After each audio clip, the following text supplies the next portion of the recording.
முதல்ல உங்கள் தலைவரோட பேரை மென்ஷன் பண்ணி பேசுனது தவறு தான். அவர் சார்பாக நான் சாரி கேட்டேன்.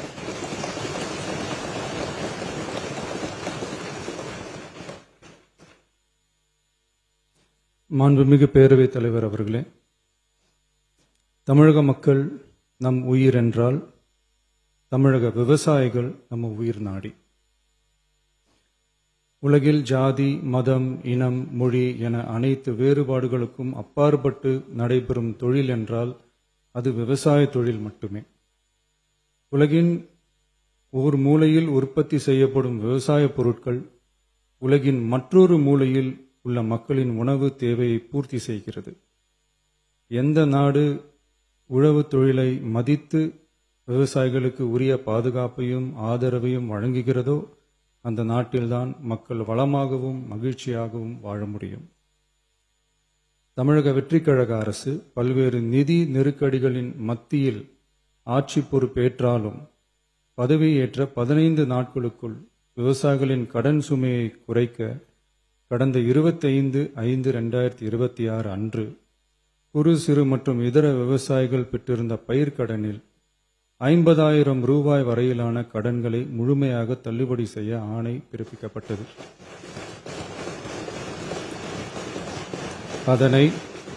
அதனைத் தொடர்ந்து மாநிலம் முழுவதும் பல்வேறு விவசாய அமைப்புகளிடமிருந்து பெறப்பட்ட பயிர்க்கடன் தள்ளுபடி தொடர்பான கோரிக்கைகளை கனிவுடன் பரிசீலித்து நிதி நெருக்கடியான சூழ்நிலையிலும் விவசாயிகளின் நலனை பாதுகாக்க வேண்டியதன் அவசியத்தை மட்டும் கருத்தில் கொண்டு குறு சிறு மற்றும் இதர பெரு விவசாயிகளுக்கு 50,000 ரூபாய் வரை முழு தள்ளுபடி செய்ய அறிவிக்கப்பட்டதை உயர்த்தி ரூபாய் 75,000 வரை கடன் பெற்றவர்களுக்கு முழு தொகையையும் ரூபாய் 75,000க்கும் மேல் கடன் பெற்றவர்களுக்கு ரூபாய் 35,000 தள்ளுபடி செய்ய அறிவிக்கப்பட்டு அதன் மூலம் 14.44 லட்சம் விவசாயிகளுக்கு ரூபாய் 5,932.23 கோடி அளவிலான கூட்டுறவு பயிர்க்கடன் தள்ளுபடி செய்து 19/6/26 அன்று ஆணையிடப்பட்டது. இதில் 31/7/2026 வரை ரூபாய் 5,267 கோடி விடுவிக்கப்பட்டு 13.34 லட்சம் விவசாயிகளின் கணக்கில் வரவும் வைக்கப்பட்டுள்ளது. இச்சூழ்நிலையில் மாநிலம் முழுவதும் உள்ள விவசாய சங்க அமைப்புகளின் பிரதிநிதிகள் பயிர்க்கடன் தள்ளுபடியை அதிகரிக்க வேண்டும் என்ற கோரிக்கையை முன்வைத்து கொண்டிருந்தனர்.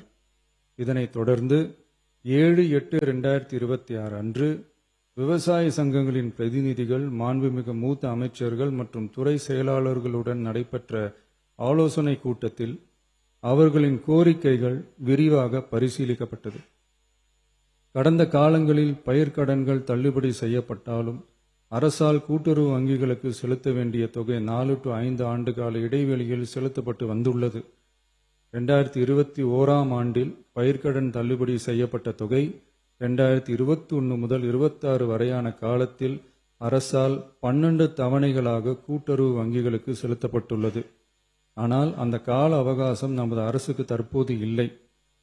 இந்திய ரிசர்வ் வங்கியின் 28/11/2025 தேதியிட்ட கடிதத்தில் அரசு கடன் தள்ளுபடி திட்டங்களுக்கான செயல்பாட்டு நடைமுறைகளின்படி பயிர்க்கடன் தள்ளுபடிக்கான முழு தொகையையும் அரசானது 45 முதல் 60 நாட்களுக்குள் கூட்டுறவு வங்கிகளுக்கு முழுமையாக செலுத்த வேண்டும் என்ற வழிமுறை நடைமுறையில் வந்துள்ளது. இந்த வழிகாட்டுதலின்படியும் தமிழ்நாடு அரசின் நிதிநிலை மற்றும் நிதி ஆதாரங்கள் ஆகியவற்றை கருத்தில் கொண்டும் இந்த இக்கட்டான சூழ்நிலையிலும் கூட்டுறவு வங்கிகள் மூலம் வழங்கப்பட்ட பயிர்க்கடன்களுக்கு பின்வரும் கூடுதல் தள்ளுபடியை வழங்கிட அரசு முடிவு செய்துள்ளது.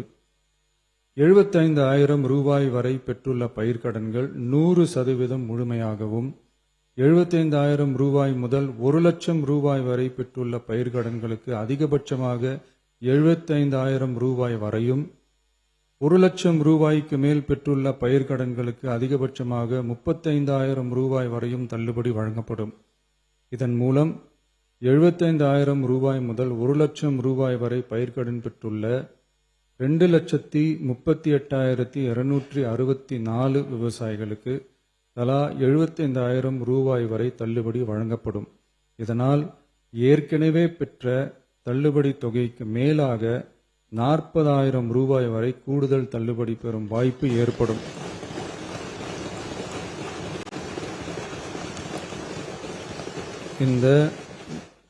இந்த கூடுதல் பயிர்க்கடன் தள்ளுபடியால் அரசுக்கு சுமார் ரூபாய் 953.06 கோடி கூடுதல் நிதிச்சுமை ஏற்படும்.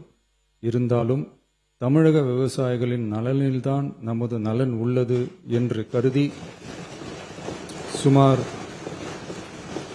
13.34 லட்சம் விவசாயிகளுக்கு மொத்தமாக 6,220 கோடி ரூபாய் பயிர்க்கடன் தள்ளுபடியை இந்த அரசு வழங்குகிறது.